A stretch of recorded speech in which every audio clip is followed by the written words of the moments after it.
Welcome back to History Teller YT, your go-to channel for the untold stories of heroes, leaders, and indigenous legacies. Today, we journey deep into the heart of Zamboanga Sibugay, exploring the remarkable lives of Datu Lamparan Lihao Danda and his son Datu Wilborne Sanghanan Danda, a father and son whose leadership shaped the destiny of the Subanen people. From defending ancestral lands to preserving culture, from fostering education to uniting communities, their story is a testament to vision, courage, and enduring leadership. Stay with us as we uncover how tradition met modern governance and how their legacy continues to inspire generations today. So, sit back, relax, and let the history of the Subanen people come alive. This is more than a story. It's a journey through time, wisdom, and resilience. Don't forget to subscribe and hit the bell so you never miss a story from History Teller YT. In the rolling hills and winding rivers of what is now Zamboanga Sibugay, the Subanen people found their home long before the arrival of settlers, colonizers, and modern states. Their name, Subanen, means people of the river, a reflection of their way of life. The rivers of Mindanao were not just waterways for travel. They were lifelines that connected one community to another, feeding rice fields, watering forests, and guiding spirits through the cycles of life. To the Subanen, every bend of the river and every rise of the hill carried a story. These landscapes were more than land. They were living relatives, woven into their rituals, their dances, their chants. By the early 20th century, as modern Philippine society began to transform, the Subanen communities of Kabasalan remained deeply rooted in this rhythm of nature. They practiced buklog, their grand ritual of Thanksgiving, where music from log drum platforms echoed through the forest, calling both people and spirits to gather. They honored the Timue, the traditional leader who carried authority not through force, but through wisdom and fairness. This was the society that nurtured the young Lamparan Lihao Danda. The Subanen had already faced waves of change, Spanish priests who tried to convert them, American administrators who mapped their lands, and later, national government officials who saw Mindanao as a frontier to be settled. But despite all this, they endured. Their resilience came not from weapons or armies, but from their ability to preserve their values in the face of change. The world outside might call them minorities, but within their own circles, they knew themselves as guardians of the rivers, forests, and hills. It was into this world, rich with tradition, yet challenged by external pressures, that a boy named Lamparan was born. His childhood would be marked not by wealth, but by the inheritance of stories, rituals, and the responsibilities of a lineage that valued justice above all.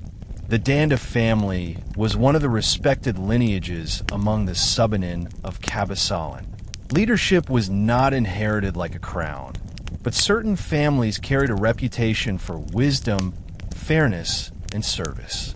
The elders of the Danda household were known for settling disputes, guiding rituals, and ensuring that no family was left behind during hard times.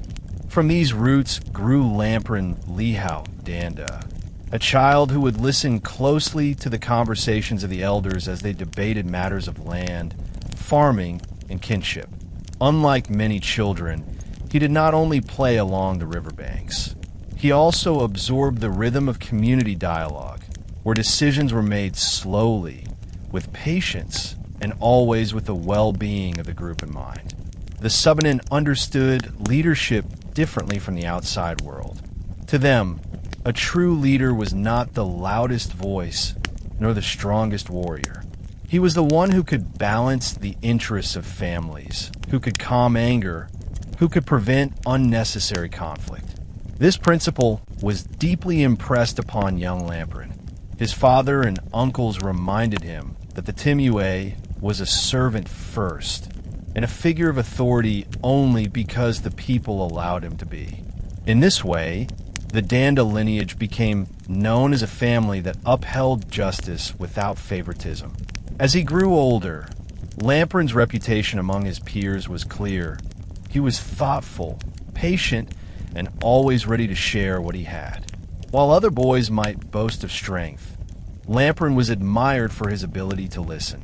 He had an unusual gift for remembering oral histories, the kind that Subanen elders passed down during night gatherings, under the glow of the fire, when the air was filled with chants and the sound of bamboo instruments.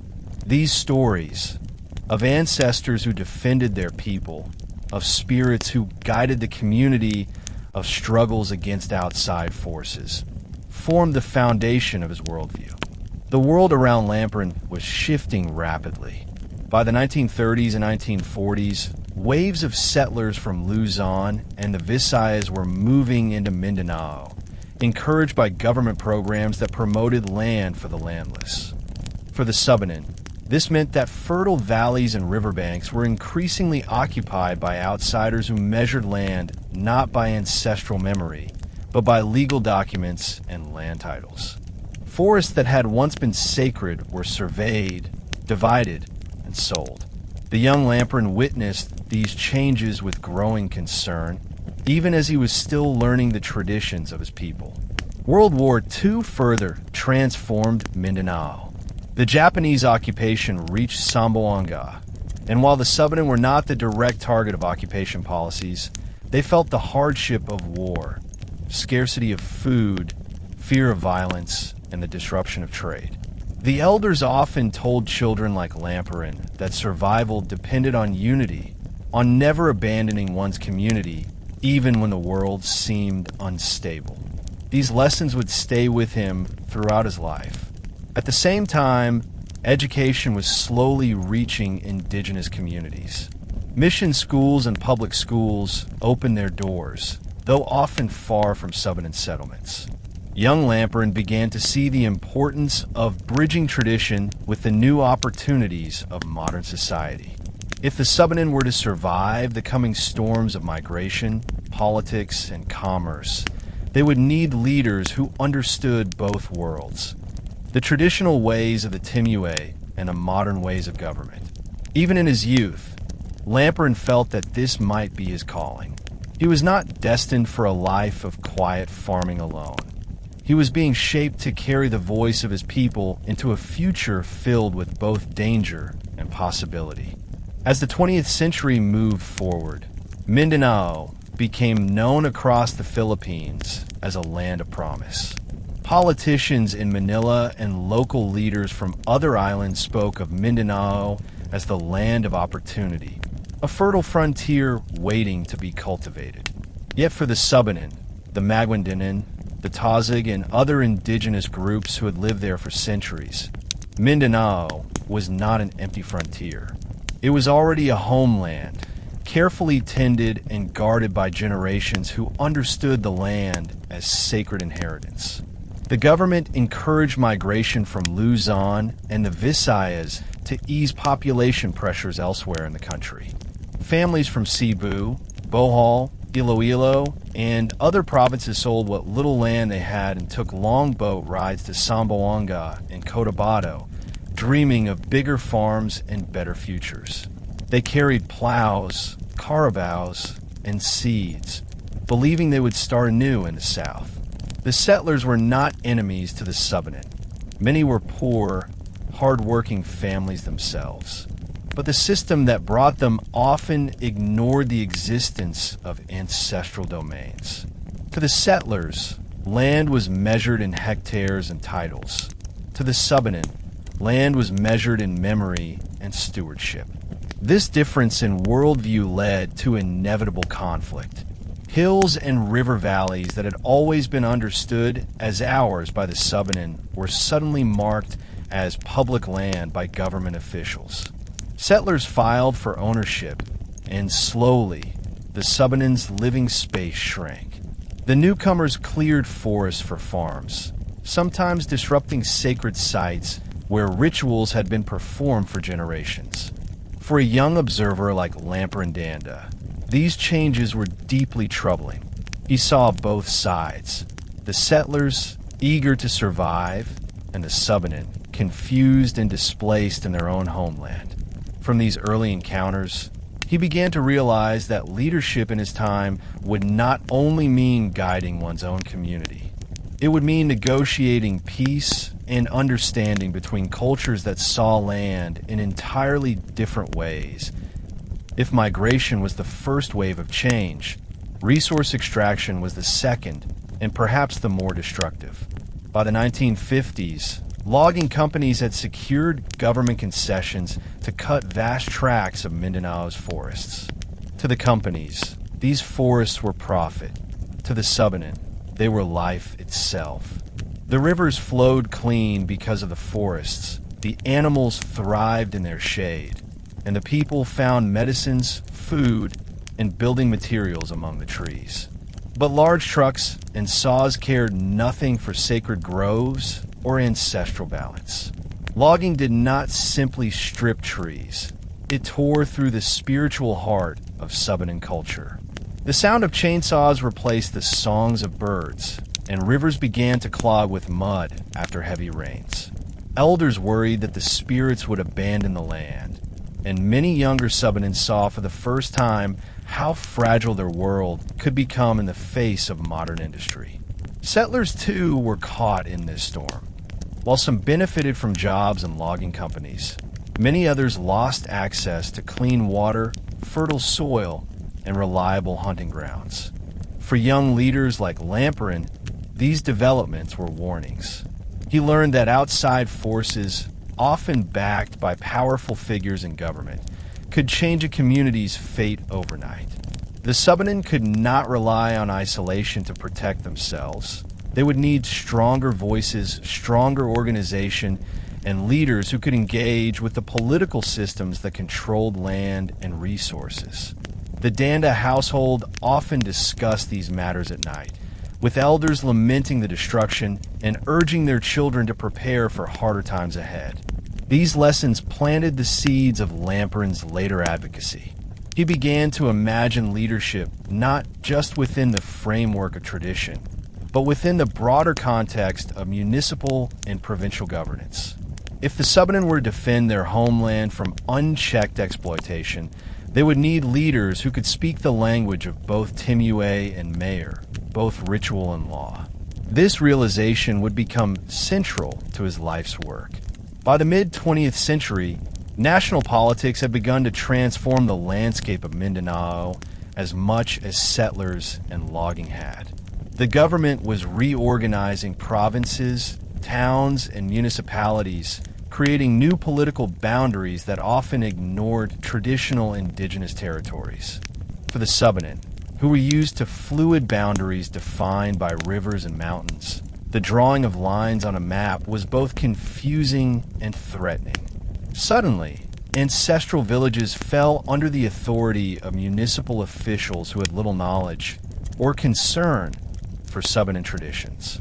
The political restructuring also introduced electoral politics in areas that had long been governed by customary law. In Kabasalan, like many towns, the rise of the mayoralty brought with it the promise of development, but also the danger of exclusion. Elections were based on numbers, and indigenous communities, often fewer in population compared to settlers, risked being marginalized. For many Subanen families, this was a period of uncertainty. Would their voices matter in a political system dominated by migrants and outsiders? Yet within this uncertainty, new opportunities emerged.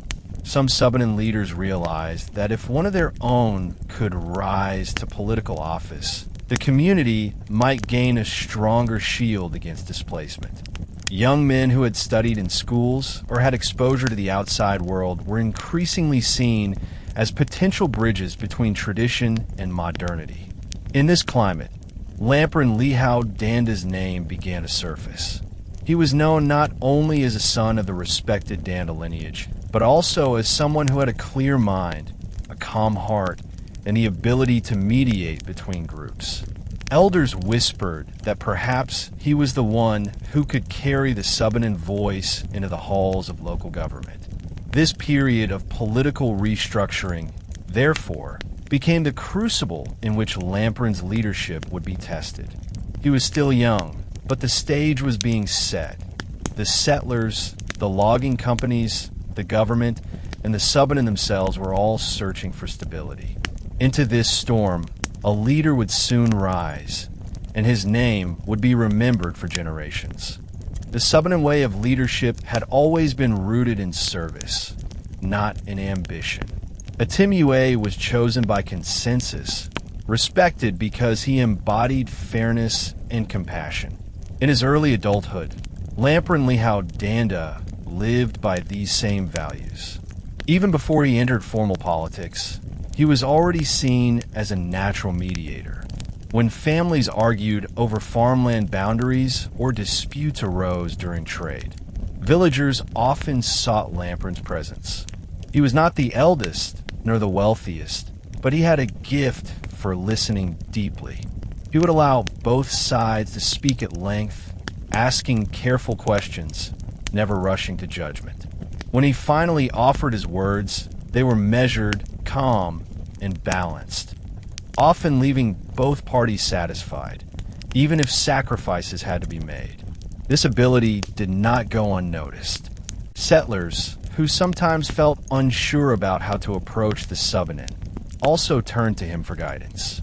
He understood enough of the settlers' language and customs to communicate effectively, but he never abandoned his Subanen identity. In fact, his very presence reassured both sides. To the Subanen, he was a trusted son of their lineage. To the settlers, he was a bridge who could ease tensions. Such qualities were rare in a time when cultural misunderstandings easily flared into hostility. His reputation spread beyond Kabasalan's immediate villages. Elders from other Subanen communities invited him to gatherings, asking him to speak or to witness delicate negotiations. Younger people admired him, not because he sought power, but because he carried himself with humility. This was the seed of his rise, leadership that grew not from ambition, but from community recognition.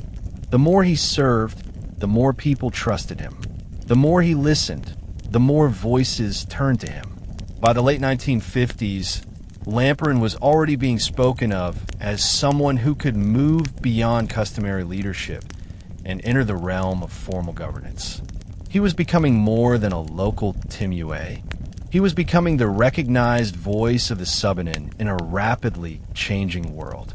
The 1960s marked a turning point not only for Mindanao, but also for the Philippines as a whole. The national government was emphasizing development, infrastructure, and integration of frontier regions into the mainstream economy. For the Subanen of Kabasalan, this meant greater exposure to municipal governance, tax systems, and laws that often clashed with ancestral practices. While many indigenous leaders hesitated to enter the political arena, fearing that it would corrupt their traditions, others began to see that it was necessary for survival. Among them was Lamparan Danda. By this time, community leaders and settlers alike had begun encouraging him to run for public office. The settlers admired his fairness in mediating disputes. The Subanen trusted his lineage and wisdom. The elders of his clan debated the matter carefully, weighing the risks. Would entering politics compromise their traditions? Would it force Lamparan to choose between loyalty to his people and loyalty to the government? In the end, they concluded that this was not betrayal but evolution. If the Subanen were to endure in a world governed increasingly by laws and elections, they needed someone to represent them. Lamparan himself did not chase the idea lightly. He reflected deeply, seeking guidance through rituals and the council of elders. For him, leadership was never about prestige. It was about responsibility. Running for office would mean exposing himself to criticism, political rivalry, and the burden of governing beyond his own people. But he also saw the need. The settlers were growing in number, logging concessions threatened ancestral land, and municipal policies often ignored Subanen voices. If no one stepped forward, the Subanen risked being erased from the political map. Finally, after long nights of reflection, he accepted the call. He would run for mayor of Kabasalan, not for himself, but for the survival of his people and the harmony of the town. The campaign for the 1961 mayoral elections in Kabasalan was unlike anything the Subanen had experienced before. For the first time, a respected Timue was stepping into the world of ballots and speeches, competing alongside candidates backed by settler communities and business interests. Many doubted whether an indigenous leader could win in a political system dominated by numbers, money, and outside influence. But Lamparan's campaign was not based on wealth or promises of patronage. It was built on trust. Subanen families who had long felt voiceless rallied behind him, seeing in his candidacy a chance to prove that indigenous people could lead within modern governance. Settlers who had witnessed his fairness also lent their support, remembering the times he had resolved disputes without bias. His message was simple yet powerful: unity, peace, and fairness for all of Kabasalan. Unlike other candidates who focused only on promises of roads and markets, Lamparan spoke about protecting the land, ensuring that both settlers and Subanen had a place in the town's future. When the votes were counted, the result stunned many observers. Against expectations, Lamparan Lihao Danda won the mayoralty of Kabasalan, serving from 1961 to 1964. For the Subanen, his victory was more than a political win. It was a historic milestone.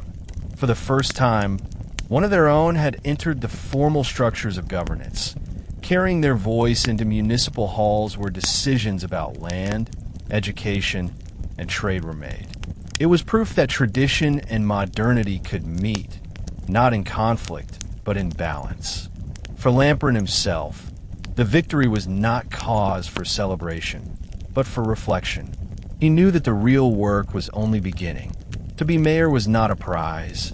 It was a heavier burden. But he was ready, for he had prepared all his life to serve, not himself, but his people and his land. When Lamparan assumed office in 1961, Kabasalan was a town standing at a crossroads. Settler migration was continuing at full force. Logging concessions were expanding, and government development plans threatened to overlook the voices of the Subanen entirely. As the first indigenous mayor of the town, he immediately faced the challenge of defending ancestral land, not only for his own clan, but for all Subanen families living in the uplands and along the rivers. The issue of land was complex. On one side were settlers holding government-issued land titles, eager to farm the fertile valleys. On the other side were Subanen families who had lived on these lands for generations but lacked legal documentation recognized by the state. To the settlers, the land was newly available. To the Subanen, it was sacred inheritance. Lamparan knew that outright confrontation could ignite violence. Instead, he sought peaceful solutions. He began working closely with municipal officials, advocating that Subanen settlements be respected and that families should not be driven away from their homes. He negotiated boundaries where settlers and Subanen could coexist, sometimes persuading newcomers to move further downstream, while ensuring Subanen villages retained their ancestral farms. It was not an easy task. Wealthy land speculators often pressured the municipal office to prioritize settler claims. But Lamparan stood firm, arguing that development could not come at the cost of injustice. He stressed that if the Subanen were displaced, social unrest would follow. His approach combined diplomacy and firmness. He was willing to talk, but he was not willing to compromise the dignity of his people. In time, His policies created a reputation for Kabasalan as a municipality where indigenous communities were not simply brushed aside. Word spread to other towns, where Subanen families whispered with hope. In Kabasalan, the mayor defends his people. Though far from solving all land conflicts, Lamparan's defense of ancestral domains planted the early seeds of what would decades later be recognized nationally as indigenous land rights. For the Subanen, it was proof that even within the structures of modern government, their voices could be heard, if only they had leaders willing to fight for them. For Lamparan, defending land was only part of the struggle. He also believed that the future of the Subanen depended on education. He had seen firsthand how lack of schooling kept many indigenous families at the margins of political and economic life. Without literacy, Subanen voices were often ignored in legal matters, contracts, and government dealings. He understood that if his people were to survive in a rapidly modernizing Mindanao, they needed not only to preserve their traditions, but also to master the tools of the new world. During his term as mayor, he worked to establish schools in remote Subanen villages. This was not a small feat, for the terrain of Kabasalan was rugged. Mountains and rivers made travel difficult, and teachers were often hesitant to take assignments in far-flung communities. But Lamparan persisted. He lobbied with the Department of Education, secured funding where possible, and encouraged young Subanen who had completed schooling to return as teachers in their own communities. Parents who had once been hesitant about sending their children to school for fear of losing traditions began to see the value. Lamparan reassured them that education need not replace culture. Instead, it could strengthen their ability to defend it. He often told families, "If our children can read and write, they can sign their names to protect our land. If they know the laws, they can argue for our rights. Let education be our shield, not our loss." Gradually, schools were built, and children who once would have remained confined to the farm or forest began learning arithmetic, Filipino, and even English. Yet, alongside these lessons, Lamparan encouraged that Subanen history and oral traditions continue at home and in community gatherings. He did not want his people to abandon their identity. He wanted them to walk with both worlds. In this balance between tradition and modern learning lay the foundation for a new generation of Subanen leaders who could face the challenges ahead. Kabasalan in the early 1960s was a diverse town. Migrants from Visayas and Luzon lived alongside Subanen families, while traders from nearby towns brought goods to the local markets. Diversity brought opportunity, but it also brought tension. Disputes between settlers and Subanen were common, sometimes escalating into physical confrontations. As mayor, Lamparan saw it as his responsibility to maintain peace, not through force, but through mediation. He established community dialogues where settlers and Subanen could air grievances. These gatherings often took hours, sometimes stretching into the night, but Lamparan believed that patience was the key to preventing violence. He reminded both groups that they shared the same town, the same rivers, and the same need for survival. His presence as mediator carried weight. Both sides trusted him because they had seen his fairness before he became mayor. Alongside peace building, he also prioritized livelihoods.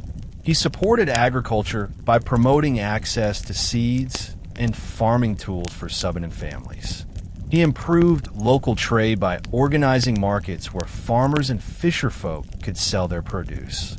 By strengthening the economic base of both Subanen and settlers, he reduced competition over scarce resources and fostered a sense of shared prosperity. Lamparan also introduced small initiatives to empower fisherfolk, ensuring that coastal resources were not monopolized by a few traders. His policies, though modest in scope, had a lasting effect, They gave ordinary families a chance to improve their lives without resorting to conflict. More importantly, they strengthened trust in local government. For the Subanen, seeing one of their own protect both peace and livelihood was revolutionary. For settlers, it was proof that indigenous leadership could benefit everyone, not just one community. By the end of his mayoral term in 1964, Lamparan had not only defended land, advanced education, and promoted peace, he had demonstrated that an indigenous leader could govern with fairness and vision. His legacy as mayor was not just in policies, but in the belief he instilled that unity between cultures was possible, and that leadership rooted in humility could guide a town through turbulent times. After his term as mayor ended in 1964, Lamparan Lihao Danda did not retire into silence. Instead, he turned his attention to a much larger vision, uniting the Subanen people beyond Kabasalan. The challenges he faced during his years in public office had taught him one critical lesson. Indigenous communities could not survive in isolation. If one village resisted land encroachment while another gave in, the larger struggle would be lost. If one Timue spoke out while others remained silent, the government and private companies would ignore their cries. True strength could only come through unity. This vision led him to help organize the United Subanen Community Association, USCA, in the 1960s. The association was groundbreaking.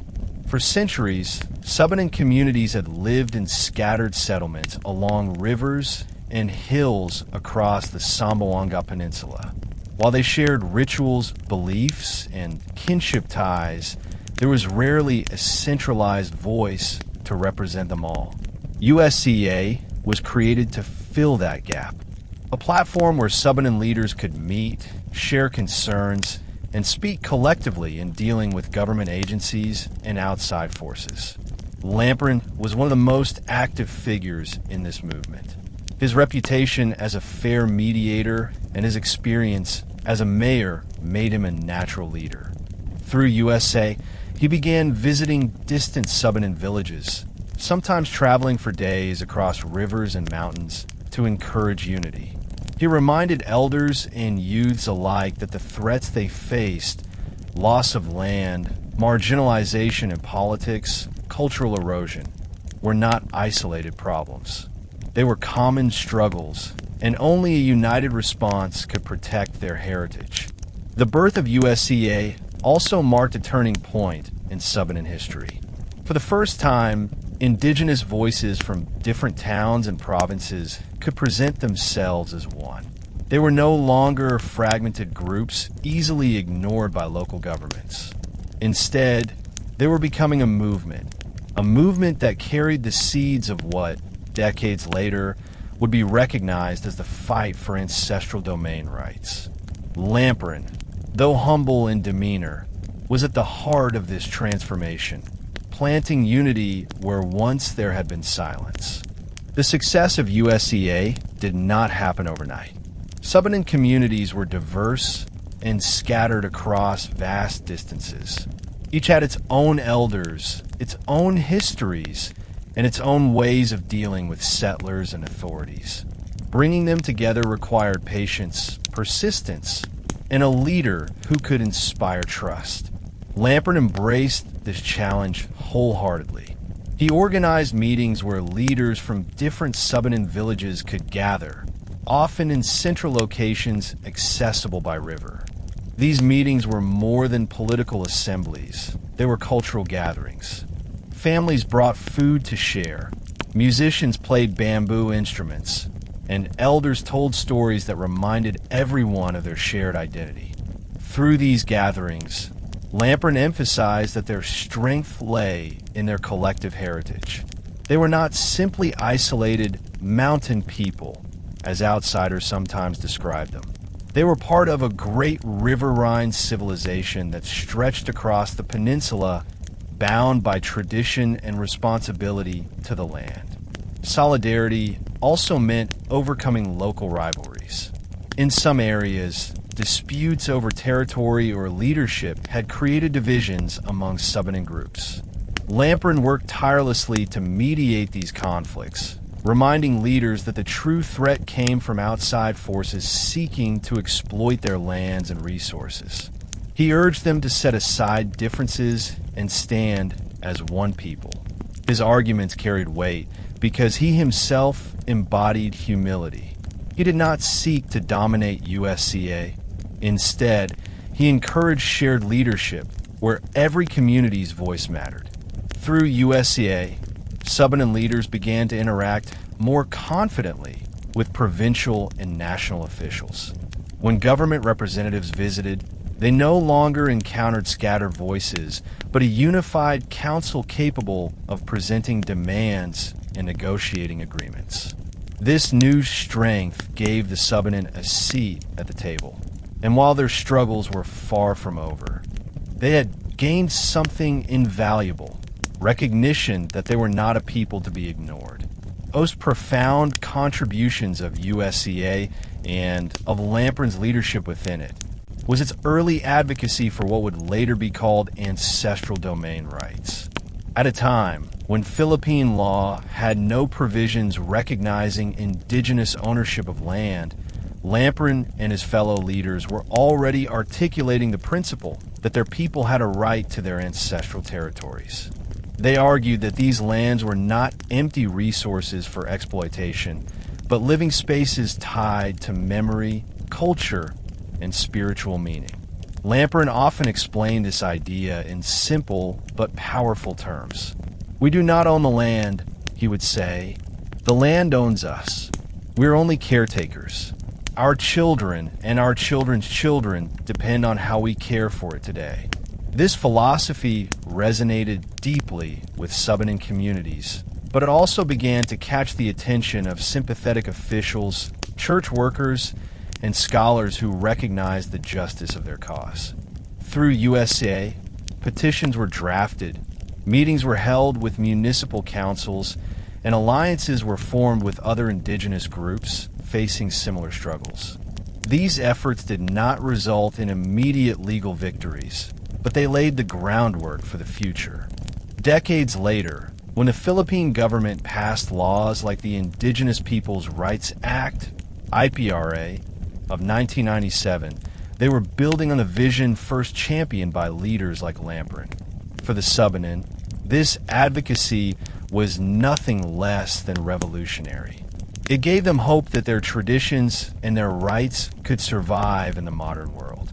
It also gave them pride in knowing that their leaders were not only defending them in local disputes, but also shaping a broader movement for justice.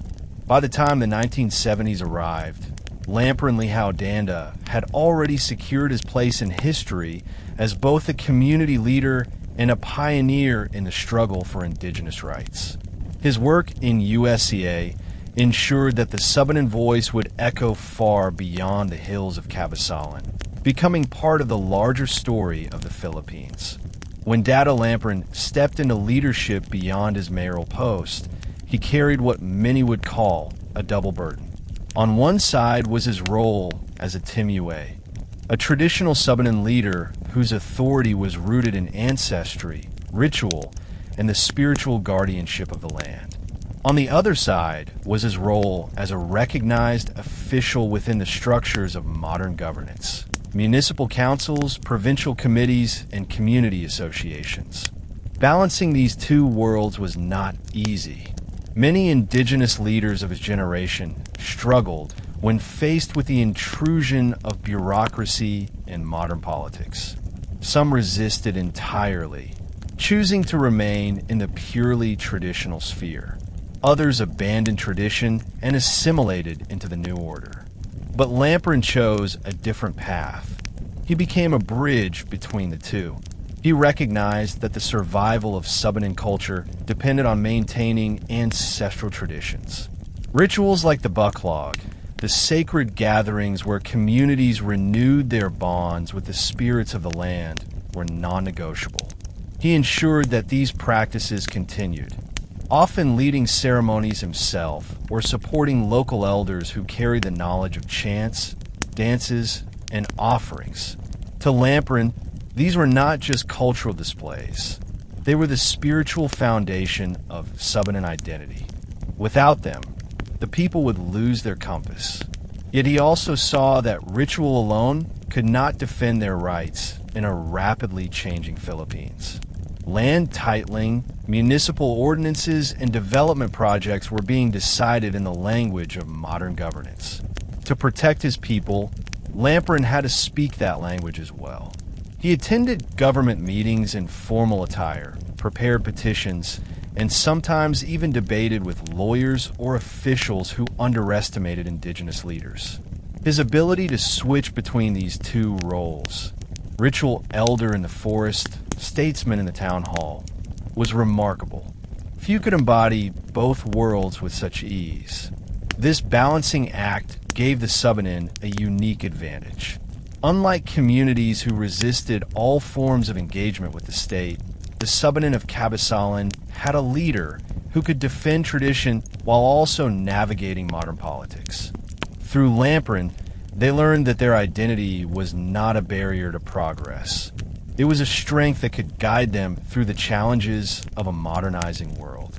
One of the most important areas where tradition and modern governance met was in the field of education. Lamparan understood that the younger generation needed tools to survive in a competitive society, but he also feared that schools could become places where Subanen children were taught to forget their roots. During his mayoral years, and later through USCA, he often advocated for schools that would be accessible to Subanen communities and sensitive to their cultural background. He encouraged families to send their children to school, stressing that literacy and modern knowledge would strengthen, not weaken, the community's position. At the same time, he worked with elders to ensure that children also learned their heritage.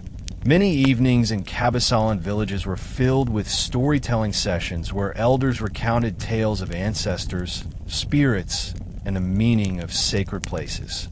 Lamparan himself sometimes joined these gatherings, reminding children that the wisdom of their people was as valuable as the lessons in textbooks. In this way, he pioneered what we might today call a form of intercultural education. It was not formalized in curricula or policies, but it was alive in practice. A Subanen child under Lamparan's guidance might spend the morning learning arithmetic in a government classroom and the evening listening to chants that traced the genealogy of their people back to mythic ancestors. This blending of worlds created a new kind of Subanen youth, rooted in tradition, yet capable of engaging with the outside world on equal footing. Education also served as a pathway for future leadership. Lamparan often said that the fight for ancestral rights would take decades, perhaps longer than one lifetime. For that reason, it was the youth who would eventually carry the struggle forward. By supporting their education, he was planting seeds for leaders who could continue his work. In this vision, tradition and governance were not opposites. Instead, they were like two rivers flowing side by side, destined to meet and strengthen each other. The most difficult test of balancing tradition and modern governance came when development projects reached Subanen lands. Logging concessions, mining explorations, and road construction were all expanding during the mid-20th century. For outside investors, these projects meant progress. For Subanen communities, they often meant displacement, deforestation, and loss of sacred sites. Lamparan faced these challenges head-on. In meetings with government officials, he argued that development must respect the rights of indigenous peoples. He did not reject progress outright. Instead, he insisted on negotiation. If a road was to be built, then it must avoid sacred burial grounds. If logging was to occur, then the community must be compensated and the forest sustainably managed. These were bold demands at a time when indigenous voices were rarely heard. At the same time, he reminded his people that resistance should not turn into isolation. He encouraged dialogue, even with those who opposed him, because he believed that compromise, when done without surrendering dignity, could preserve both culture and survival. Many officials were surprised at his ability to argue calmly, without fear, but always with firmness. They found in him not a tribal chief stuck in the past, but a negotiator who could think in terms of both tradition and law. Through these efforts, Lamparan became a model of how indigenous leaders could engage with modern governance without losing their soul. He showed that tradition was not fragile. It could stand proudly beside the frameworks of the modern state. More importantly, he proved that cultural survival was not about shutting the doors to change, but about shaping change so that it respected the lifeblood of the community. By the end of his career, Lamparan had left behind not only victories in land defense, but also a philosophy of leadership that would inspire future generations of Subanen and other indigenous peoples. A belief that tradition and modernity could walk hand in hand if guided by wisdom and courage. When Lamparan assumed the office of mayor in 1961, Kabasalan was already under pressure from waves of change. Migrants from Visayas and Luzon had arrived in Mindanao, encouraged by government resettlement programs. Logging companies were cutting deep into the forests, taking timber without regard for the sacred groves and hunting grounds of the Subanen. For many indigenous families, displacement was no longer a threat. It was already happening. From his first months in office, Lamparan made land defense a cornerstone of his governance. Unlike many mayors who saw indigenous lands as empty spaces to be developed, he understood that every river bend, every hill, every forest path carried history and spirit for his people. He therefore worked closely with barangay captains and Subanen elders to document which areas were vital for community survival. In municipal meetings, he argued forcefully that these areas could not simply be sold or granted to outside settlers. His insistence often put him at odds with provincial officials and businessmen, but he remained unmoved. One of his key strategies was mediation between settlers and Subanen families. Rather than allowing disputes to erupt into violence, Lamparan established dialogues where both sides could present claims. Many settlers were unaware that the land they farmed overlapped with Subanen domains. By carefully explaining ancestral ownership, sometimes supported by oral genealogies that traced usage for generations, he persuaded many to seek compromise. In some cases, land sharing agreements were arranged. In others, Subanen families retained control, while settlers were redirected to government-approved resettlement areas. Lamparan's leadership in land defense went beyond the municipality. He connected Kabasalan's experience with a broader Subanen struggle across Zamboanga Peninsula. His work in these years laid the groundwork for what would later become the formal ancestral domain movement. Though the laws of the time did not yet recognize such rights, Lamparan's stand proved prophetic. Indigenous lands were not just property to be traded. They were the foundation of identity and survival. His defense of the land became one of his most enduring contributions as mayor, a fight carried forward by his descendants and later enshrined in Philippine law through the Indigenous Peoples' Rights Act of 1997. Alongside land defense, Lamparan turned his attention to education. He believed deeply that without access to schools, the Subanen would remain vulnerable to manipulation by outsiders who could read contracts, interpret laws, and navigate bureaucracy. During his term, he prioritized the establishment of barangay schools in remote Subanen villages. This was no easy task. Roads were rough, teachers were reluctant to travel into upland areas, and funding was scarce. Lamparan used both his authority as mayor and his influence as Timue to address these challenges. He persuaded teachers from Kabasalan town to serve in upland schools, sometimes promising additional local support. He allocated municipal resources, however limited, to provide school supplies for children who could not afford them. In many cases, he personally encouraged families to send their children, arguing that literacy would empower the community in the long run.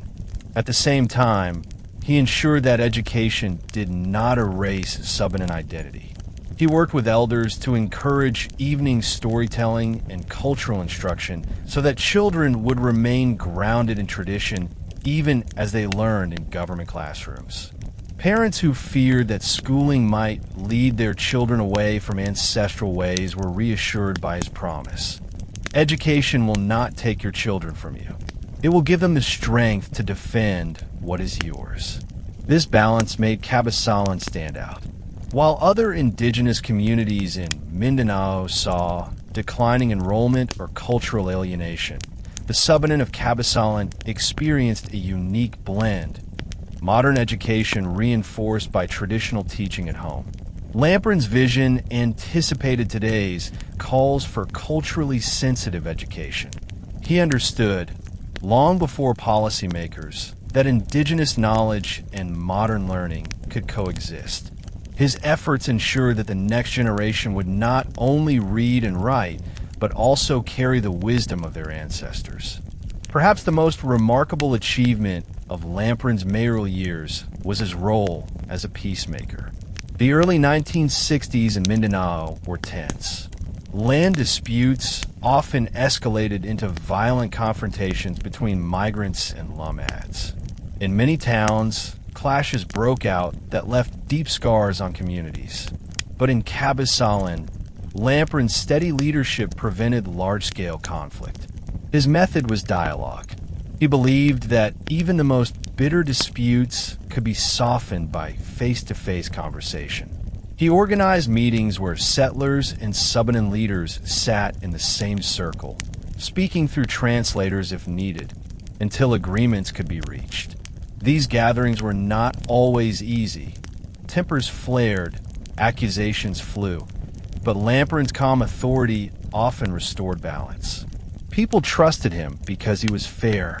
He defended the Subanen, but he did not demonize settlers. Instead, he appealed to their sense of shared humanity, reminding both sides that peace was more valuable than land gained through bloodshed. Beyond peace building, Lamparan supported local livelihoods. He encouraged agriculture and trade, helping Subanen farmers bring their root crops, corn, and bananas to market. He worked with fisher folk along the Sibugay Bay, ensuring that they had fair access to fishing grounds despite competition from larger commercial boats. He also supported small-scale cooperatives, believing that economic self-reliance would make the Subanen less dependent on outside patrons. In doing so, Lamparan demonstrated that governance was not about imposing authority, but about nurturing the well-being of all. His mayoral term may have lasted only 3 years, but within that time, he showed how leadership rooted in tradition could address the urgent needs of a modernizing society. He left Kabasalan stronger, more united, and more hopeful than before. And for the Subanen, his time as mayor proved that even within the structures of the Philippine state, their voice could be heard, so long as they had leaders courageous enough to carry it. By the mid-1960s, it was clear that the challenges faced by the Subanen people were not confined to Kabasalan alone. Across the Zamboanga Peninsula, Subanen communities were losing land to settlers, struggling to secure education for their children, and facing the growing pressures of logging and mining. Each community fought in its own way, but their struggles were fragmented. Without unity, their voices were easily drowned out by the louder, more organized demands of politicians, settlers, and corporations. It was in this climate that Datu Lamparan recognized the need for something larger than village councils or municipal efforts. He began speaking to leaders from other Subanen settlements, elders in Ipil, community heads in Sayakon, and traditional leaders from the uplands of Sindangan and Dipolog. In these conversations, a pattern emerged. Though separated by distance and local differences, the Subanen shared the same fears, the same hopes, and the same determination to defend their ancestral way of life. From these early dialogues, the idea of a unified body began to take shape. Thus, the United Subanen Community Association, USCA, was born. Lamparan played a central role in its creation. He believed that the Subanen could no longer afford to be isolated pockets of resistance. They needed a platform that could bring together their elders, youths, farmers, fisherfolk, and teachers, a council of councils, where the collective wisdom of the people could be gathered and transformed into unified advocacy. The formation of USCA was itself a historic act of resistance. In a time when the government preferred dealing with indigenous groups as small, local, and divided, the Subanen under Lamparan declared, "We are one people with one voice." This unity was powerful. It meant that when they spoke to provincial governors, national agencies, or even church groups and NGOs, they could speak not as scattered barangaries, but as a single cultural nation. And at the heart of this new movement was Lamparan, respected for his ability to balance tradition and modern governance, and trusted because he never sought personal gain, but only the well-being of his people. Once the United Subanen Community Association had taken root, Lamparan worked tirelessly to expand its influence. He understood that unity within the Subanen was only the first step. To truly secure recognition, they needed allies beyond their own people. He began reaching out to church organizations, civic groups, and sympathetic politicians who could amplify the Subanen voice. Through USCA, delegations of Subanen leaders attended meetings at provincial capitals. For many of them, it was the first time leaving their mountain villages and seeing the centers of political power. Lamparan often guided them, explaining how to navigate the unfamiliar world of government bureaucracy. He showed them how to present petitions, draft resolutions, and argue their case with patience and dignity. These experiences were transformative, not only for the leaders themselves, but also for the communities they represented. Each return trip was like carrying home a flame of confidence. The realization that the Subanen could claim their place in the broader affairs of the region. USCA also became a school for leadership. Younger members of the Subanen, inspired by Lamparan's vision, learned how to organize meetings, keep minutes, and manage collective funds. These may have seemed like small steps, but they were revolutionary for indigenous communities long excluded from formal political life. Under Lamparan's mentorship, a new generation of Subanen leaders began to rise, more prepared to defend their people in the decades to come. What made USCA remarkable was its inclusivity. It did not only bring together traditional leaders, but also farmers, women, and youth. Lamparan insisted that every sector had a role to play. He often reminded the assembly that the strength of the Subanen lay not in a single Datu or Timue, but in the collective wisdom of the people. This philosophy shaped the very spirit of USCA. Unity through diversity, strength through shared struggle. Perhaps the most far-reaching impact of USCA under Lamparan's leadership was its early advocacy for what would later be known as ancestral domain rights. In the 1960s, the term itself was not yet part of Philippine law or mainstream discourse, but the concept lived in the hearts of the Subanen. For them, the land was not property, it was life, history, and identity. Every forest held the memory of hunts. Every river carried the songs of ancestors. Every hill sheltered the spirits of the community. To lose the land was to lose everything. Lamparan and his fellow leaders began articulating this belief in meetings and petitions. They argued that Subanen lands could not be simply parceled out by cadastral surveys or government titles. These lands had been lived on and cared for long before colonial maps, divided Mindanao into provinces and municipalities. Through USCA, they demanded recognition of this truth. They sought protection for sacred sites, defense of community territories, and fair treatment in resource negotiations. In many ways, these efforts were decades ahead of their time. It would not be until the 1990s that the Indigenous Peoples' Rights Act, IPRA, formally enshrined the concept of ancestral domain in Philippine law. Yet the seeds of that legislation were already being planted in the advocacy of Subanen leaders like Lamparan. Their voices, though often ignored in the corridors of power, carried the weight of history and justice.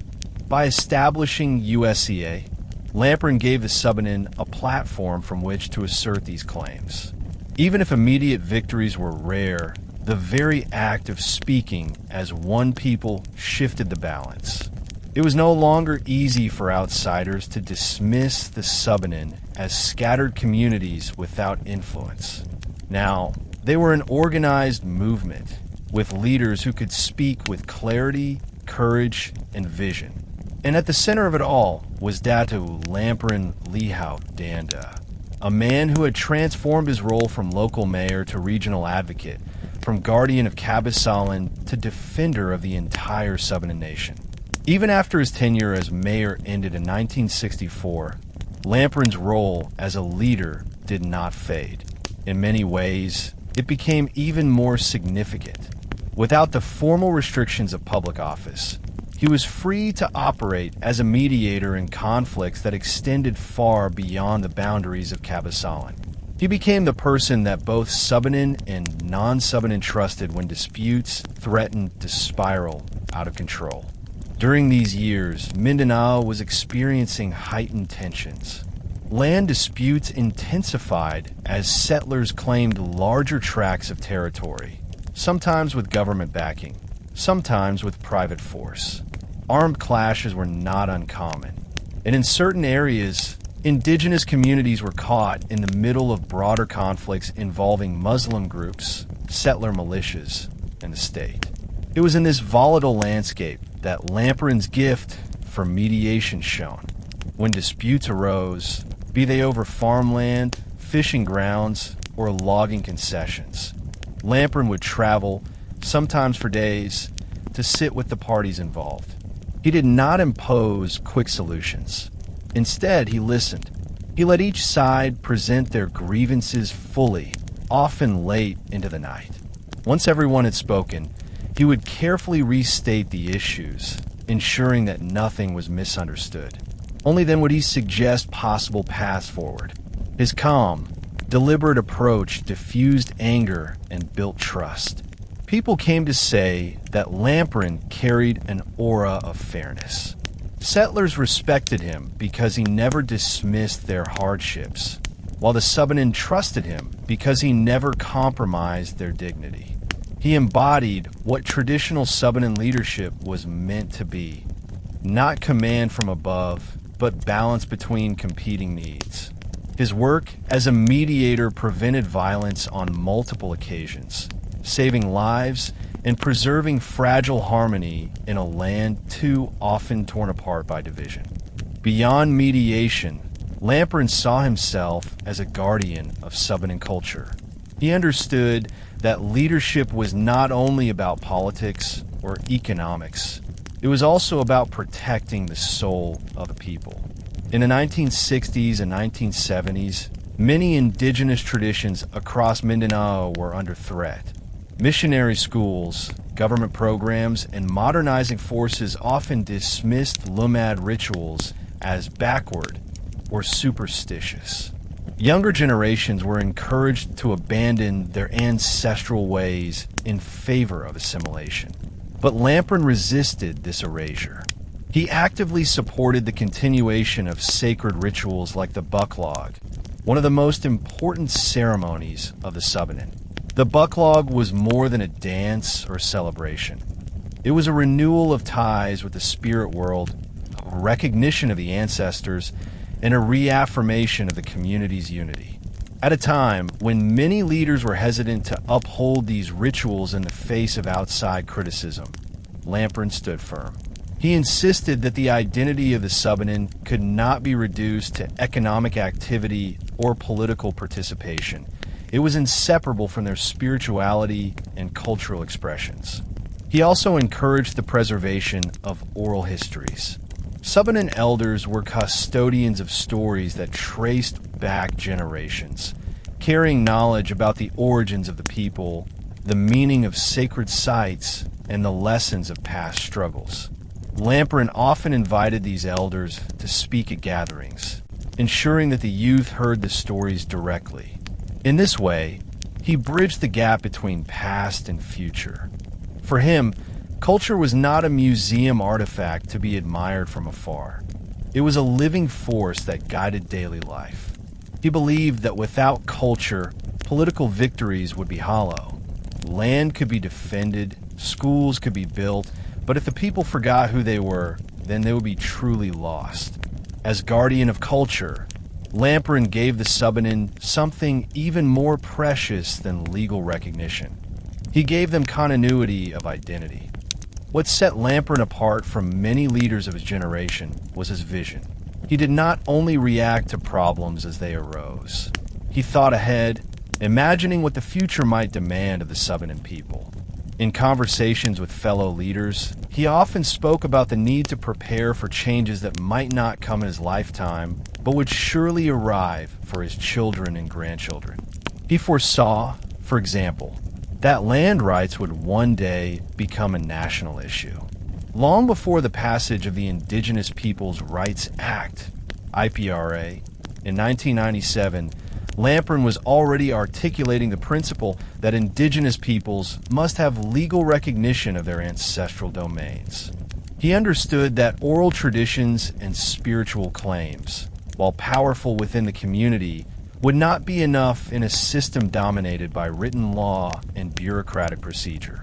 For this reason, he pushed for documentation, petitions, and the establishment of organizations like USCA that could serve as vehicles for long-term advocacy. He also envisioned a form of governance where indigenous and modern systems could complement rather than contradict each other. In this sense, he was ahead of his time, anticipating today's calls for intercultural governance. He believed that the wisdom of the Timue system, consensus building, spiritual respect, community accountability, could enrich modern democratic structures if given the chance. His own life was proof of this. He was both a traditional leader and an elected mayor, and in both roles. He served with humility and effectiveness. Most of all, his vision extended to the future of the youth. He constantly reminded his community that leadership was not meant to be held tightly by one person or family. Instead, it had to be nurtured across generations. He encouraged young Subanen men and women to study, to lead, and to never be ashamed of their heritage. In this way, Lamparan planted seeds that would grow long after his time. His vision was not limited to his own achievements. It was a horizon, a guiding light, showing the Subanen that their struggle and identity would endure for centuries to come. By the late 1960s, Datu Lamparan recognized that the challenges faced by the Subanen people could not be addressed solely at the municipal or even provincial level. While Kabasalan remained his home base and the core of his leadership, he understood that broader recognition and support were essential for lasting change. This awareness prompted him to extend his advocacy beyond local politics, reaching out to regional and national platforms where indigenous issues were rarely acknowledged. One of the earliest strategies he employed was to network with other indigenous leaders across Mindanao. Lamparan traveled extensively from Zamboanga del Norte to Dapitan and Dipolog, convening meetings with neighboring Subanen communities and occasionally engaging with leaders from other Lamad groups. These trips were not merely symbolic. They were strategic efforts to create a coalition of voices that could collectively advocate for land rights, cultural preservation, and equitable access to education. At each gathering, Lamparan emphasized the importance of documenting grievances. While the oral histories and community memory of the Subanen were strong, he knew that government officials and courts often required formal evidence. Through meticulous record-keeping, petitions, and meeting minutes, Lamparan began to create a repository of indigenous claims, including land occupancy, historical settlements, and records of customary law. This preparation laid the groundwork for future legal recognition of Subanen rights, decades before such protections were codified in law. Lamparan's approach was deliberate and inclusive. He invited elders to present historical knowledge, women to discuss community needs, and youth to explain the educational gaps that threaten the next generation. By blending tradition and forward-looking advocacy, he made it clear that Subanen voices were multidimensional and capable of engaging with modern systems of governance. Through this expanded network, Kabasalan became more than a town. It became a hub for a broader movement that sought national acknowledgement of Subanen identity and rights. With a growing coalition of Subanen leaders, Lamparan turned his attention to direct engagement with government agencies and civic institutions. At a time when indigenous communities were often marginalized or dismissed, his persistent presence and articulate advocacy made a remarkable impression. He reached out to provincial authorities, the National Commission on Indigenous Peoples, then in its nascent form, and sympathetic members of Congress, ensuring that Subanen concerns were heard at levels far above municipal politics. Lamparan's strategy was careful and principled. He did not approach officials with demands alone. He presented clear evidence, community support, and practical proposals for resolving disputes or advancing indigenous welfare. He emphasized collaboration rather than confrontation. For example, when discussing the threat of logging concessions on Subanen lands, he proposed joint oversight committees that included Subanen representatives alongside government and corporate personnel, ensuring both compliance and transparency. Beyond governmental channels, Lamparan engaged with church groups, NGOs, and academic researchers. He understood that these organizations could amplify the Subanen voice, provide resources for education, and document cultural practices to prevent erasure.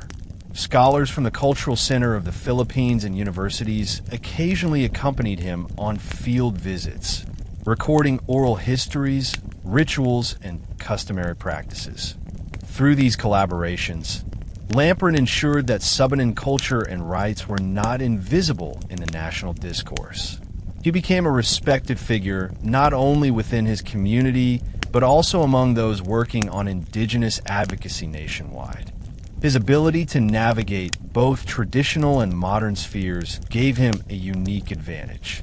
He could speak the language of ancestral wisdom with elders and the language of law and policy with officials, bridging gaps that had historically hindered indigenous representation. By doing so, he transformed Subanen advocacy from localized action into a movement capable of influencing regional and eventually national awareness. One of Lamparan's most enduring legacies from this period was laying the groundwork for future legal recognition of indigenous rights. At a time when Philippine law largely ignored ancestral domain and customary practices, Lamparan and the USCA were already conceptualizing the frameworks that would eventually be codified decades later. Through petitions, reports, and formal advocacy, Lamparan articulated the principle that Subanen communities had a right to their ancestral lands and resources, and that this right was inextricably linked to their cultural survival. He argued that land should not be treated solely as a commodity, but as a sacred and communal inheritance that underpinned social cohesion, spirituality, and identity. These arguments were not theoretical. They were grounded in the lived experience of his people, backed by documentation of settlements, oral histories, and evidence of sustainable land management practices. He also recognized that advocacy had to be institutionalized. By strengthening USCA and ensuring that it had organizational structures, meeting protocols, and representative governance, he created a body capable of long-term engagement with national authorities. This foresight proved crucial decades later when the Indigenous Peoples' Rights Act, IPRA, was enacted in 1997. The groundwork laid by Lamparan and his associates ensured that Subanen claims were among the first to be heard, documented, and recognized. In essence, Lamparan's expansion from local leadership to national awareness was not just about immediate victories. It was about creating systems, relationships, and strategies that would safeguard the Subanen people for generations. Through vision, courage, and tireless advocacy, he transformed the struggle of a small municipality into a movement that would influence the course of indigenous rights in the Philippines. His efforts ensured that the Subanen were no longer invisible actors, but recognized stakeholders in the shaping of their destiny. Even as Datu Lamparan advanced in his work with USCA and regional advocacy, he understood that the struggle for Subanen rights would outlive his own lifetime. He knew that the next generation had to be prepared to carry forward the movement, and among them, his son Wilborne Sanghanan Danda held particular promise. From an early age, Lamparan involved his son in the affairs of both community leadership and political engagement, providing mentorship that blended traditional wisdom with modern governance strategies. Wilborne grew up attending the very gatherings where his father mediated disputes, negotiated with settlers, and represented Subanen communities to government authorities. These experiences were formative.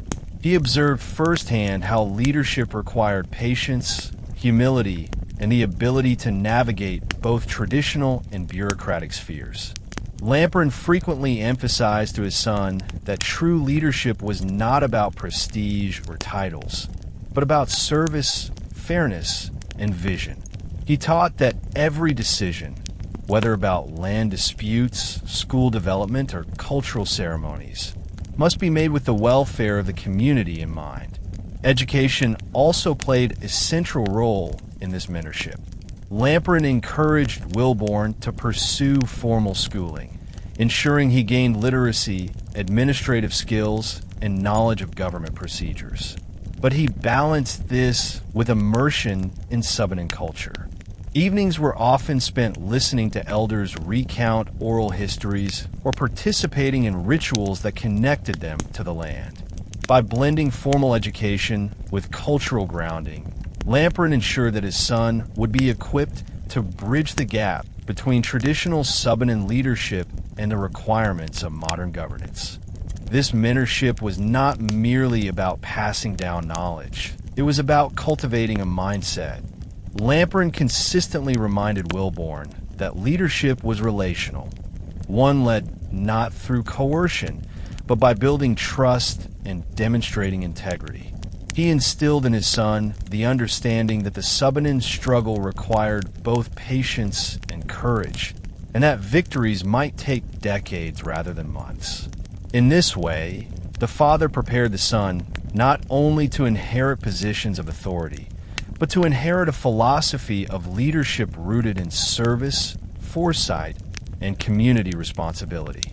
As Wilborne matured, he increasingly joined his father in various initiatives, taking on responsibilities that allowed him to apply his training while contributing to tangible progress in Subanen communities. One of the earliest areas of collaboration was in education. Together, they worked to expand access to schooling in remote villages, ensuring that children could learn without leaving their ancestral homes. Lamparan provided guidance in community negotiations, while Wilborne handled coordination, documentation, and logistics. Another area of joint effort was in land and resource protection. Settlers, logging companies, and other external interests continued to pose threats to Subanen lands. Lamparan and Wilborne often conducted site visits together, mediating disputes, gathering evidence of traditional land use, and negotiating agreements that prevented displacement.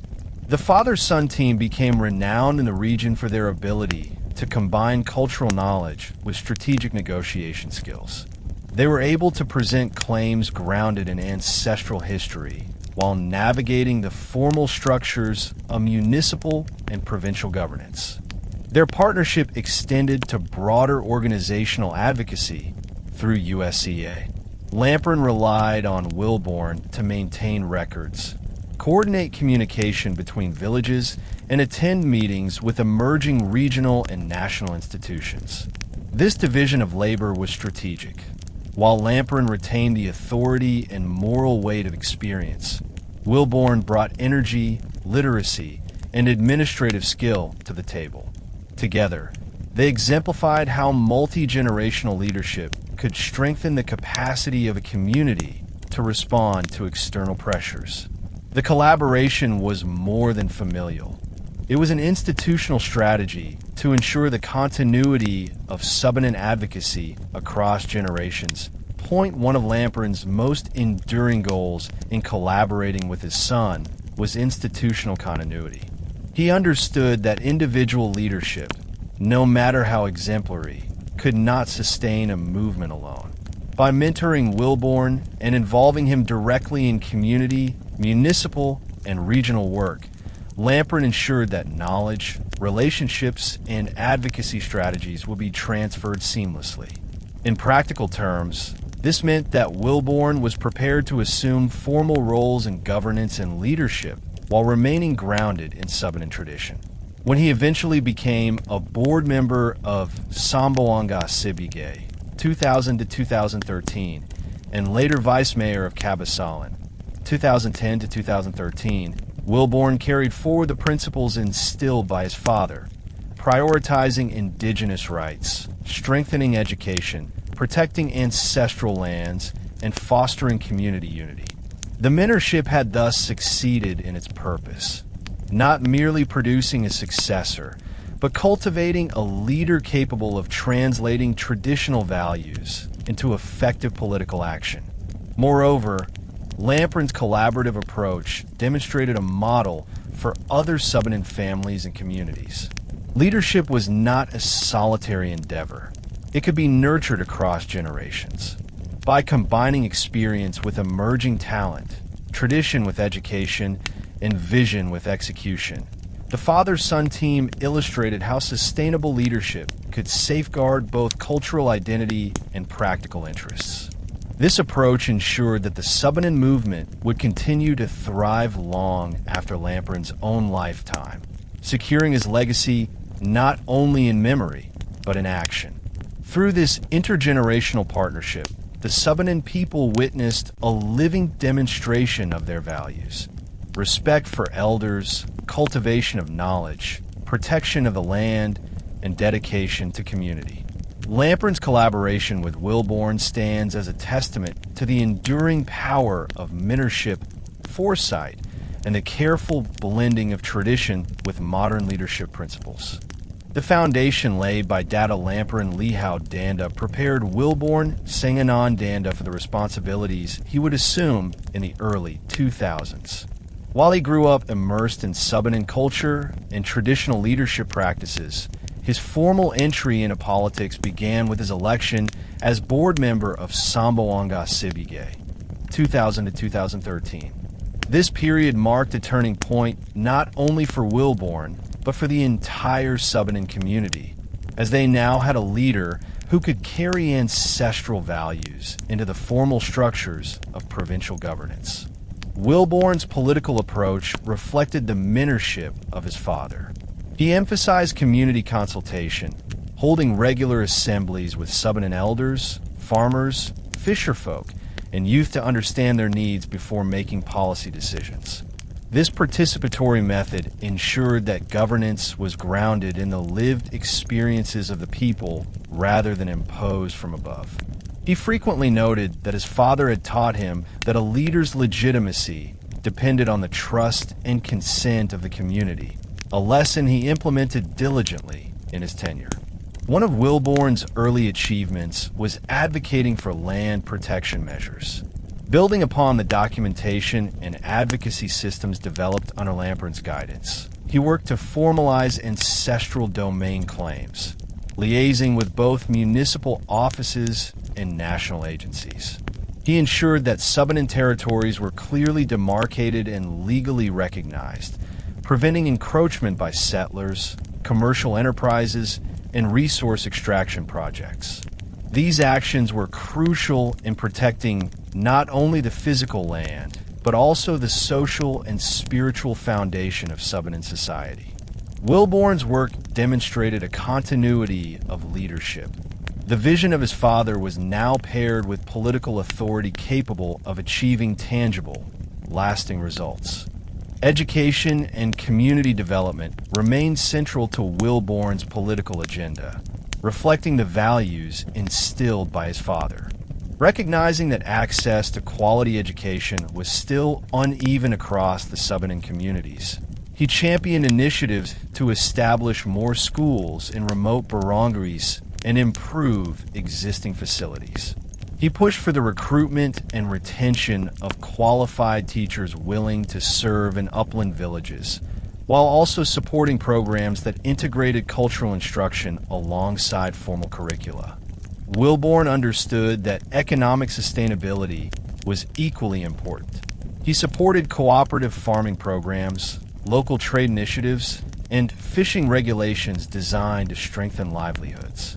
By creating avenues for Subanen farmers and fisherfolk to market their products effectively, he helped reduce dependence on intermediaries who often exploited local producers.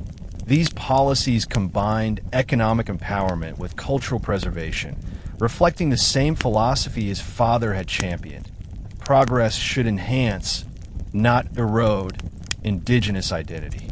In addition, Wilborne actively participated in regional meetings through USCA and related indigenous advocacy networks. He worked to ensure that Subanen voices were represented in provincial development plans, environmental management decisions, and cultural heritage programs. By maintaining these networks, he not only preserved traditional alliances, but also facilitated the integration of Subanen concerns into broader policy frameworks. His ability to merge grassroots advocacy with formal political processes made him a pivotal figure in both protecting and advancing the community's interests. Perhaps the most remarkable aspect of Wilborne Danda's leadership was his commitment to sustaining Subanen culture while engaging in modern governance. Inspired by Lamparan's example, Wilborne continued to participate in, organize, and fund cultural ceremonies like the Bucklog, ensuring that rituals remained a living part of community life rather than relics of the past. He also encouraged the documentation of oral histories, legends, and genealogies, recognizing that preserving cultural knowledge was essential for legal and political advocacy, as well as for intergenerational continuity. At the same time, Wilborne navigated the complexities of municipal and provincial politics with strategic skill. He built alliances with local and national officials, sought funding for infrastructure projects beneficial to Subanen communities, and negotiated compromises that balanced development with cultural preservation.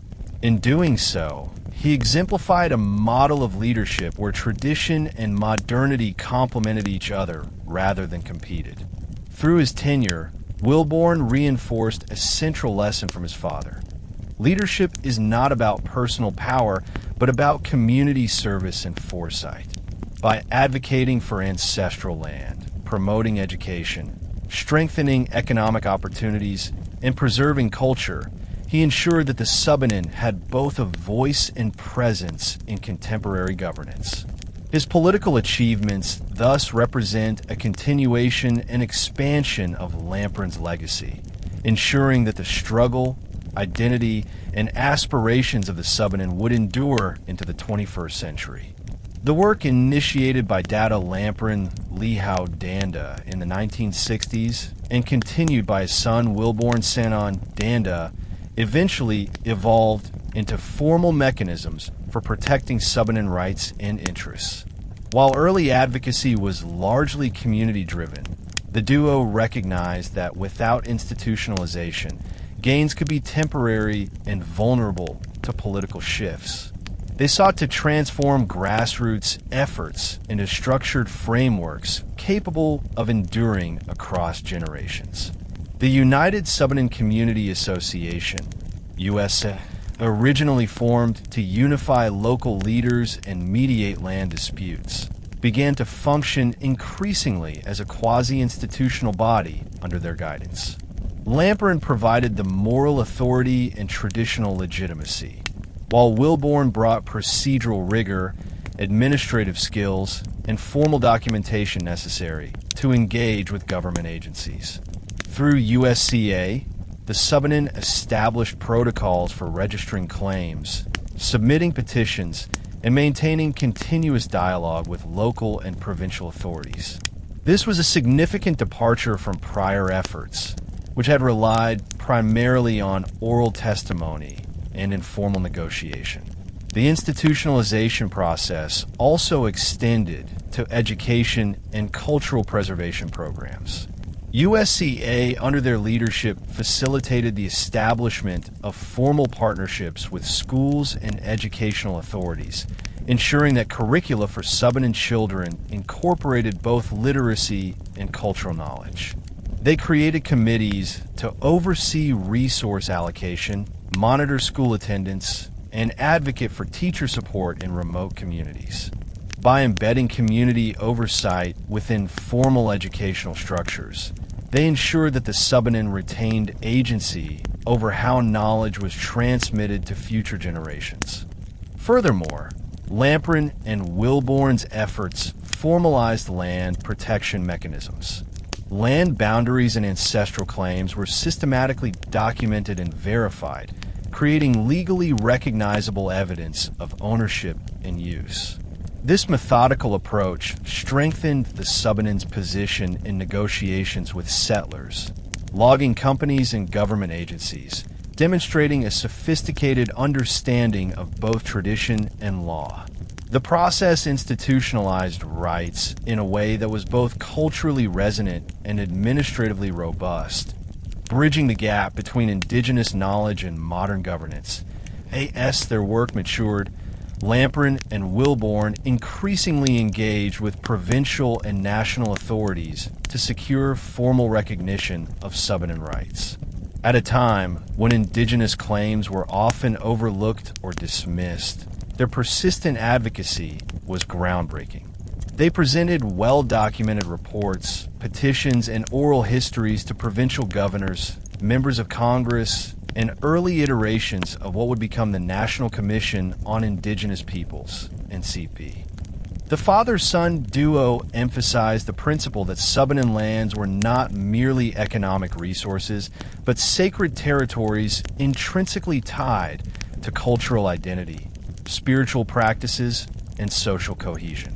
By framing their advocacy in both cultural and legal terms, they were able to communicate effectively with a variety of stakeholders.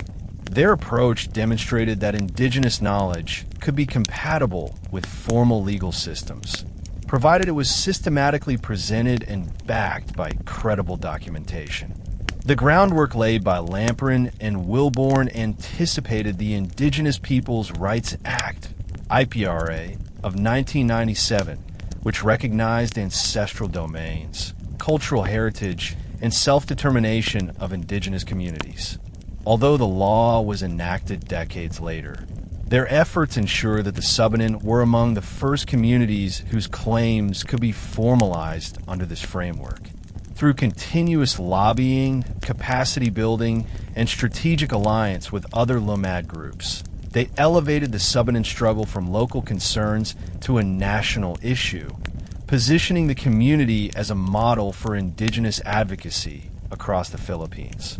Moreover, their advocacy inspired a culture of participatory governance within the Subanen. Leaders and community members learned to navigate bureaucratic processes, prepare evidence-based petitions, and assert their rights with confidence. This institutionalized approach created lasting structures that empowered the Subanen to maintain their voice in governance long after Lamparan's and Wilborne's direct involvement. An essential dimension of institutionalizing Subanen rights was the integration of cultural preservation into legal frameworks. Both Lamparan and Wilborne understood that the protection of ancestral lands was inseparable from the safeguarding of spiritual and cultural practices. Sacred sites, ritual grounds, and oral histories were meticulously documented and incorporated into official claims, highlighting the inseparability of land and culture. They collaborated with anthropologists, historians, and NGOs to create records that could withstand legal scrutiny while respecting Subanen traditions.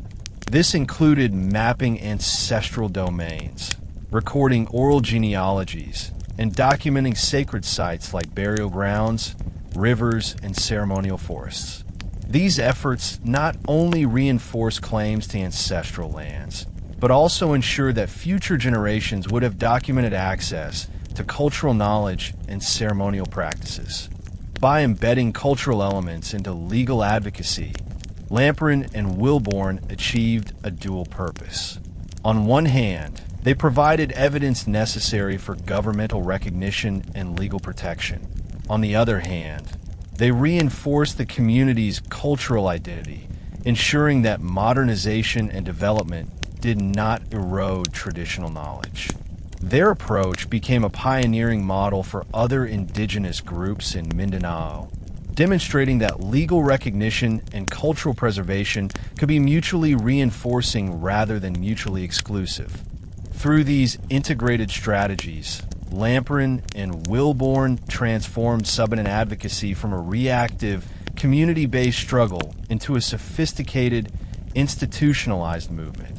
Their legacy ensured that the Subanen not only survived external pressures, but also thrived within the evolving legal and political landscape of the Philippines. In essence, they turned ancestral rights and cultural heritage into instruments of empowerment, setting a standard for indigenous leadership that would influence generations to come. The journey of Subanen advocacy under the leadership of Datu Lamparan Lihao Danda and later his son, Datu Wilborne Sanghanan Danda, was fraught with significant challenges. The 1960s through the early 2000s were periods of rapid social, political, and economic change in Mindanao, and the Subanen were often caught between competing forces. Government policies frequently favored settler communities and commercial interests, while logging concessions and agricultural expansion threatened ancestral lands. These developments created persistent tension between the Subanen, incoming settlers, and local authorities who often prioritized economic gain over cultural preservation.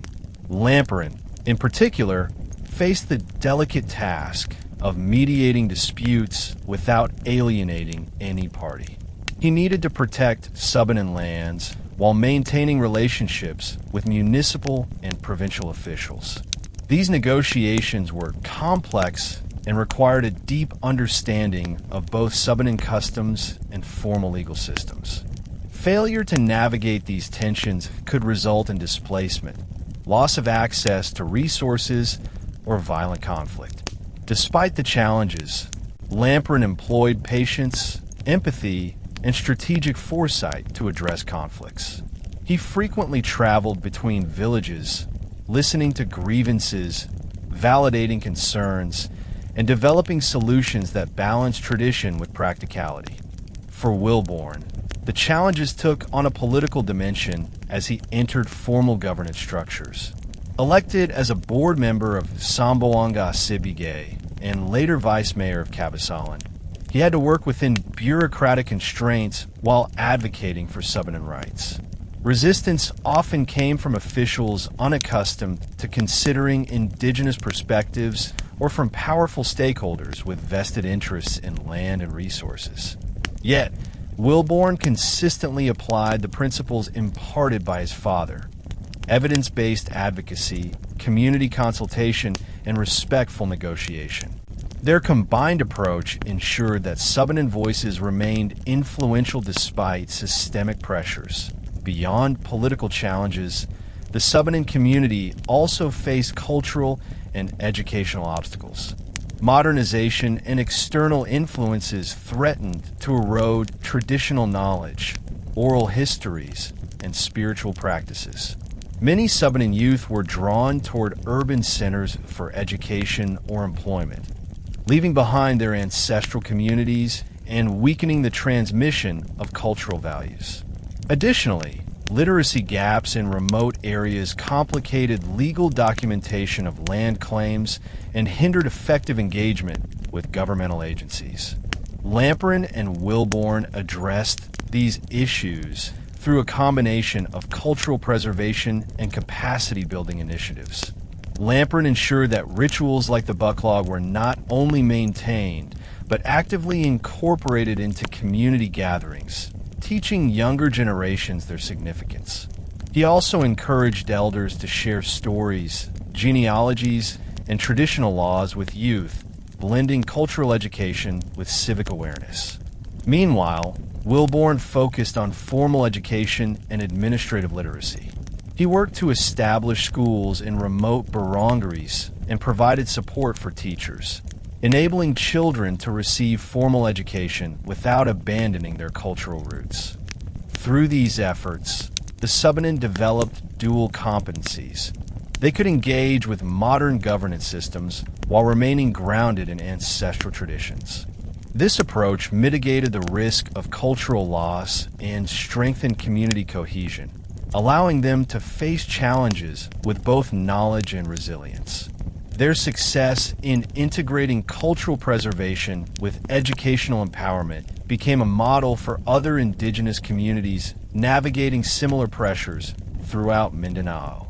Despite the manifold challenges, the leadership of Lamparan and Wilborne resulted in significant triumphs. Key among these was the protection and formal recognition of Subanen ancestral lands, preventing widespread displacement and ensuring the sustainability of community livelihoods. Their advocacy directly influenced local policies and provided a foundation for future national recognition under frameworks like the Indigenous Peoples' Rights Act, IPRA. Additionally, their work ensured that Subanen culture remained vibrant and visible. Rituals, oral histories, and traditional governance practices were documented and preserved, ensuring intergenerational transmission. Education initiatives provided Subanen youth with the tools to engage effectively in governance, further reinforcing the community's resilience. Their combined efforts fostered a sense of pride, identity, and agency within the Subanen population, proving that indigenous communities could assert their rights while navigating complex social and political landscapes. Perhaps the most enduring triumph was the institutionalization of advocacy. The United Subanen Community Association, USCA, strengthened under their guidance, became a structured platform for sustained engagement, capable of addressing disputes, lobbying for rights, and preserving culture long after Lamparan and Wilborne's active involvement. Through vision, strategy, and persistent effort, the father-son leadership ensured that the Subanen community had both the tools and the knowledge to continue thriving. Their legacy stands as a testament to resilience, demonstrating how principled leadership can transform obstacles into opportunities for empowerment, unity, and long-term cultural survival. The leadership of Datu Lamparan Lihao Danda and his son Wilborne Sanghanan Danda is best understood not just in terms of the tangible achievements they realized, such as the protection of ancestral lands, educational programs, and cultural preservation, but also in how they cultivated a culture of leadership that transcended generations. Lamparan had long emphasized that true leadership was about preparing successors, ensuring that the struggles, knowledge, and values of the Subanen people would endure. By mentoring Wilborne from an early age, he created a living example of intergenerational continuity. Wilborne, in turn, embraced this responsibility with dedication. Beyond his political roles, he became a mentor to younger Subanen leaders, teaching them how to navigate both traditional governance systems and modern bureaucratic frameworks. He encouraged youth participation in community councils, cultural ceremonies, and advocacy work. Through this approach, the leadership of the Subanen transformed from a small circle of elders into a distributed, sustainable network capable of responding to new challenges while remaining rooted in ancestral wisdom. This intergenerational mentorship was critical because the Subanen faced continuous pressures from modern development, migration, and environmental change. Lamparan and Wilborne's vision ensured that leadership would not be limited to their lifetimes. Instead, by instilling a sense of duty, ethical responsibility, and strategic foresight in the next generation, they created a resilient system in which the community itself could uphold values, defend rights, and sustain cultural identity independently. The enduring legacy of the Danda family lies not merely in their personal achievements, but in their ability to empower an entire community to carry forward a shared vision of justice, identity, and survival. One of the clearest indicators of Lamparan and Wilborne's enduring legacy is the transformation of Subanen society in terms of education, cultural preservation, and governance. The schools and educational programs championed by both leaders ensured that Subanen youth could receive formal education while maintaining a connection to their ancestral roots. These programs were not simply about literacy or numeracy. They integrated cultural knowledge, traditional values, and community responsibilities, preparing students to engage with modern society without abandoning their identity. Cultural preservation remained central. Rituals such as the bucklog, oral histories, and ceremonial observances continued to thrive, sustained by community elders and supported by younger generations trained under Wilborne's guidance. The deliberate integration of cultural elements into educational curricula and advocacy strategies ensured that knowledge was preserved and valued. Sacred sites, genealogical records, and ancestral narratives became both symbols of identity and practical tools for asserting legal rights over ancestral domains. In governance, the principles established by Lamparan and operationalized by Wilborne created a framework for participatory leadership. Decision-making processes emphasize consultation, transparency, and accountability. Subanen leaders were trained to negotiate with external stakeholders, mediate disputes internally, and engage with governmental structures effectively. Through these efforts, the community built a sustainable model of governance that could adapt to modern challenges while maintaining its cultural and spiritual foundations. The combined impact of education, cultural preservation, and participatory governance demonstrates how the Danda family created a holistic approach to leadership that continues to shape Subanen society. The final measure of Datu Lamparan and Wilborne Danda's impact is the inspiration they provide for future generations. Young Subanen leaders, activists, educators, and community members look to their legacy as a blueprint for how Indigenous identity can coexist with modern societal demands. Their story is frequently cited in educational programs, cultural gatherings, and advocacy workshops, emphasizing the importance of vision, courage, integrity, and service. By institutionalizing advocacy through USCA, securing legal recognition of ancestral lands, and preserving cultural practices, they demonstrated that Indigenous communities can shape their own destinies, even amid political, social, and economic pressures.